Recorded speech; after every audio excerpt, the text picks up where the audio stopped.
How long does it take to speedrun Minecraft? Well, the answer to that can vary quite significantly. In this video, we'll be taking a look at the longest Minecraft speedruns, but first, only 10,200% of people who watch my videos are subscribed, and my goal is 10,300%, so smash that button.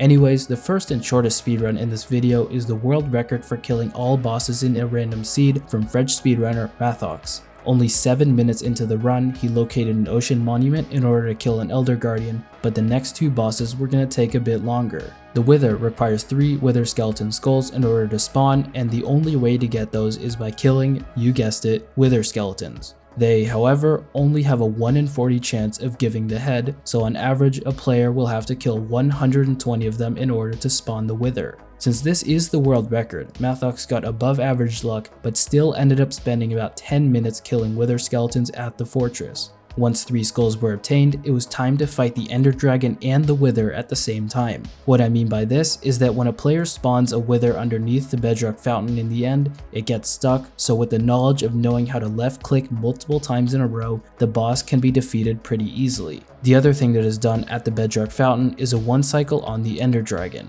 With a few bed explosions, the dragon can be taken from max to 0 health in seconds. From the first damage to the Ender Dragon to the completion of the run, only 32 seconds passed, and the final time was 39 minutes and 20 seconds when retimed. Yeah, 39 minutes is pretty long, but nowhere near as long as some other runs in this video. That brings me to the next speedrun, mining an entire chunk down to bedrock in the overworld. A chunk is a 16 by 16 block area, and this is better represented by pressing F3 and G in Minecraft. On March 10th, Sam Dow loaded into a world not expecting to be mining an entire chunk. That is until he found a gargantuan cave at around 6 minutes. Once he opened the chunk borders, he saw that the shape of the cave roughly matched the chunk and decided right then that he would be mining it. Unfortunately, Sam quickly discovered a pretty deep and sizable lava pool at the bottom of that chunk, but nothing that some gravel and sand can't fix. Let's go forward to 1 hour into the chunk mining experience. Everything was going pretty smoothly, but once the chunk was mined down to the base of the cave, obsidian proved to be quite an annoyance because it takes a while to mine, even with a diamond pickaxe. Still though, he pushed through and finished the run with a time of 1 hour, 26 minutes and 18 seconds after a retime. The next run that I'll be talking about is actually the fastest that any Minecraft speedrun has ever been beaten in. In the any % random seed with time travel category, Xer Solver managed to achieve a final time of just over 1 minute and 7 seconds, but that's just the in-game time. The total time that it took to achieve this was 2 hours, 20 minutes and 35 seconds. Now, I'm not going to pretend to fully understand how this works, but essentially they're using glitches to duplicate items and time travel to travel back in time once a part of the run is already complete. Fortunately, they did release a cut down version of the run, so without further ado, the weirdest Minecraft speedrun that you will ever see. They spawned in a snowy taiga and made their way to a village. At a blacksmith chest, they got iron, obsidian, and bread, and promptly duplicated the shit out of them. Upon entry into the nether, the timer jumped up 2 hours, and every necessary item was conveniently waiting for them. They quickly made their way to this absolute abomination of obsidian which had a nether portal, and the overworld spawn was right in front of a filled in end portal. All they had to do from there was jump in the bedrock fountain to complete the run. While this isn't technically a long speedrun, I'm still going to count it because this is my video. From here, the runs are going to start getting much longer because it's time for the all advancements in a random seed speedrun.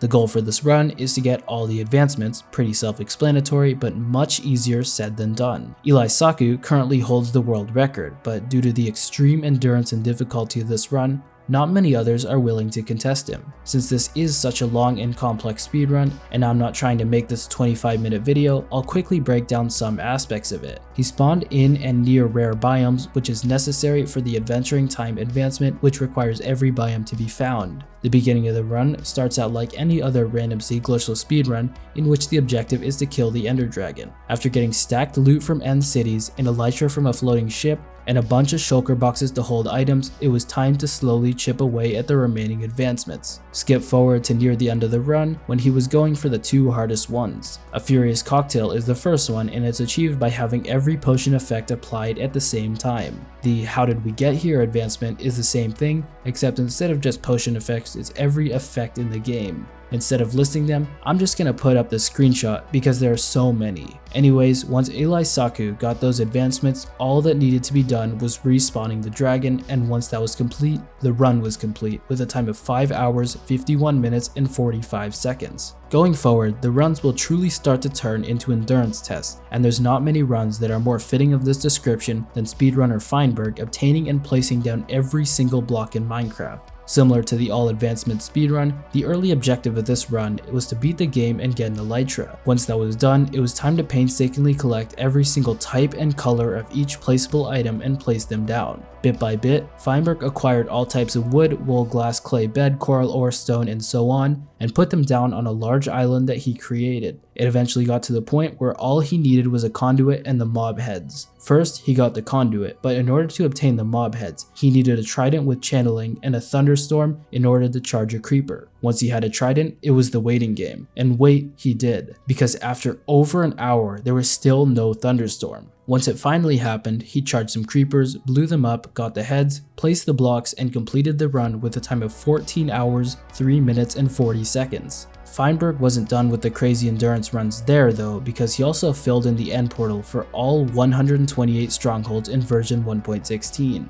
Similar to the previous runs, this one started out pretty normal with him beating the game and getting an elytra. After getting a god sword with looting, he went back to the nether to farm blazes for rods because he was gonna need a lot of them, 13.5 stacks to be exact. After that was obtained, he went to the end and mined a good chunk of an obsidian pillar because he needed to make quite a lot of nether travel portals. Finally, once he built an enderman farm and filled an entire shulker box with eyes of ender, it was time to start filling. By accessing the roof of the nether with a ladder and a pearl, he had easy nether travel, and the rest of the run was the true endurance test. Painstakingly, over the next 10 hours he filled in each stronghold, and after respawning the ender dragon and killing it, the run was over and the final time was 15 hours, 16 minutes, and 14 seconds. Up next, the all versions completed in hardcore speedrun by Illumina. Now, if you're watching this video right now, there's a good chance that you've seen his video about this because it has 4.5 million views. Essentially, he was racing against another speedrunner named Sizzler to try to beat every single version of Minecraft in hardcore mode,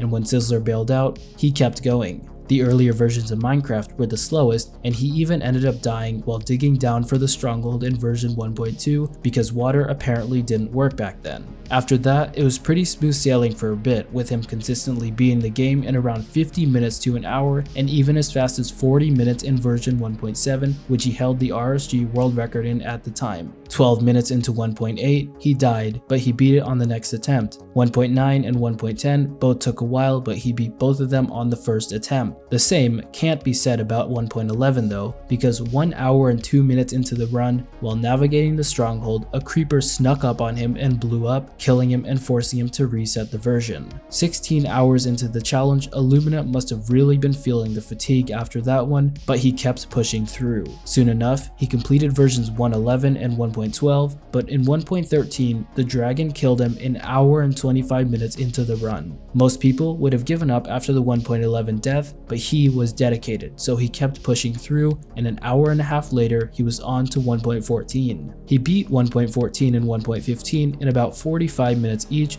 and finally he was playing the most recent version, 1.16. To ensure that he wasn't gonna die, Illumina took this final version pretty slowly, and after about an hour, he had completed every single version of Minecraft on hardcore mode in 25 hours, 27 minutes, and 13 seconds. 25 hours, however long it may be, is absolutely nothing compared to the final run that I'll be talking about. It truly takes skill to get the world record in the most highly contested Minecraft speedrunning category, that being 1.16 random C glitchless, but it also takes skill to get the slowest time. Enter Leopold Vivo into the scene, a French slow runner who completed the game in a whopping 97 hours, 40 minutes, and 48 seconds. During that time, there was 0 AFK with the exception of eating and sleeping, and at the end of the run, what appears to be his entire Discord server came into a call to congratulate him.